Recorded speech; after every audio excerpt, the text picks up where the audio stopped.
जयपुर गुलाबी नगरी एक भयानक त्रासदी का गवाह बना। जयपुर अजमेर हाईवे पर दो केमिकल टैंकरों की टक्कर ने एक भयावह आग का रूप ले लिया। यह घटना एक गंभीर अनुस्मारक है कि कैसे एक पल में सब कुछ बदल सकता है, जिससे विनाश और दुहक का मंजर पैदा हो जाता है। यह घटना एक व्यस्त राजमार्ग पर हुई, जहां रोजाना सैकड़ों वाहन गुजरते हैं। टैंकरों में मौजूद ज्वलनशील रसायनों के कारण आग तेजी से फैल गई, जिससे आसपास के इलाकों में दहशत फैल गई। आग इतनी भीषण थी कि दूर से ही आग की लपटें और धुएं का गुब्बार दिखाई दे रहा था। इस घटना ने पूरे शहर को झकझोर कर रख दिया। लोगों ने अपने घरों से धुएं का गुब्बार उठते देखा और हादसे की खबर तेजी से जंगल की आग की तरह फैल गई। डर और अनिश्चितता का माहौल था, क्योंकि लोगों को समझ नहीं आ रहा था कि क्या हो रहा है और स्थिति कितनी गंभीर है। प्रारंभिक रिपोर्टों के अनुसार यह दुर्घटना तेज रफ्तार और लापरवाही से गाड़ी चलाने के कारण हुई। ऐसा प्रतीत होता है कि एक टैंकर ने नियंत्रण खो दिया और दूसरे टैंकर से टकरा गया, जिससे यह भयानक दुर्घटना हुई। टक्कर इतनी भीषण थी कि दोनों टैंकर फट गए और आग का गोला बन गए। इस हादसे में 14 लोगों की मौत हो गई, जबकि 31 से ज्यादा लोग गंभीर रूप से झुलस गए। मृतकों में दोनों टैंकरों के चालक और आसपास के वाहनों में सवार लोग शामिल हैं।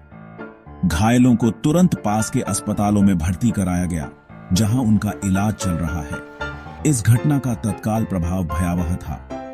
हादसे के बाद कई घंटों तक हाईवे पर यातायात पूरी तरह से ठप रहा। आग लगने से आसपास के इलाकों में वायु प्रदूषण का स्तर भी खतरनाक रूप से बढ़ गया, जिससे लोगों को सांस लेने में तकलीफ हुई।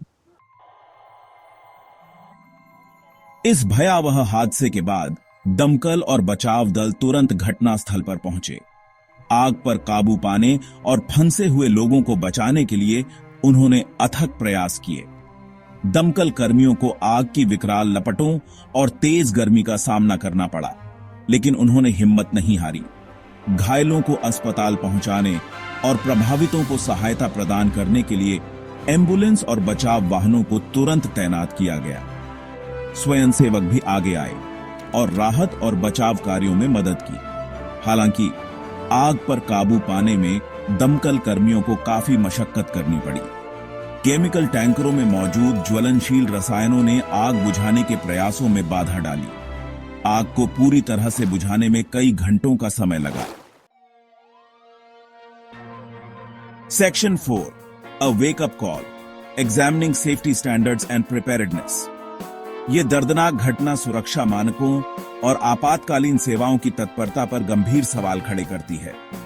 क्या वास्तव में ऐसी दुर्घटनाओं को रोकने के लिए पर्याप्त उपाय किए गए थे? सबसे पहले हमें यह जांच करनी होगी कि क्या केमिकल टैंकरों का परिवहन सुरक्षा मानकों के अनुसार हो रहा था या नहीं।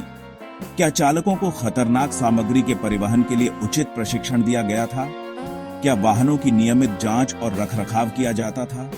दूसरे, हमें अपनी आपातकालीन सेवाओं की तत्परता का आकलन करने की आवश्यकता है। क्या दमकल और बचाव दल ऐसी बड़ी घटनाओं से निपटने के लिए पर्याप्त रूप से सुसज्जित थे? Section 5, seeking accountability and justice, the aftermath. इस त्रासदी के बाद प्रशासन ने घटना की मजिस्ट्रेट जांच के आदेश दिए हैं।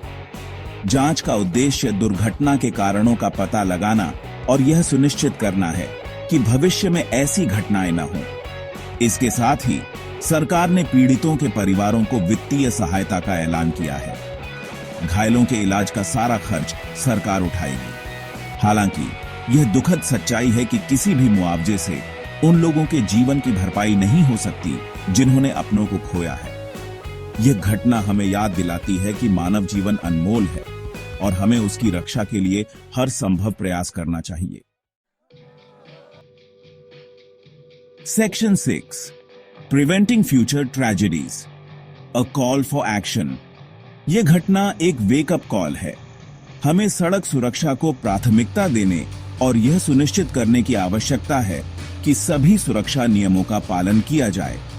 हमें खतरनाक सामग्री के परिवहन के लिए और अधिक कड़े नियम बनाने की आवश्यकता है। चालकों को उचित प्रशिक्षण दिया जाना चाहिए और वाहनों की नियमित जांच अनिवार्य की जानी चाहिए। हमें अपनी आपातकालीन सेवाओं को भी मजबूत करने और उन्हें आधुनिक उपकरणों से लैस करने की आवश्यकता है। दमकल और बचाव कर्मियों को ऐसी घटनाओं से निपटने के लिए नियमित रूप से प्रशिक्षित किया जाना चाहिए।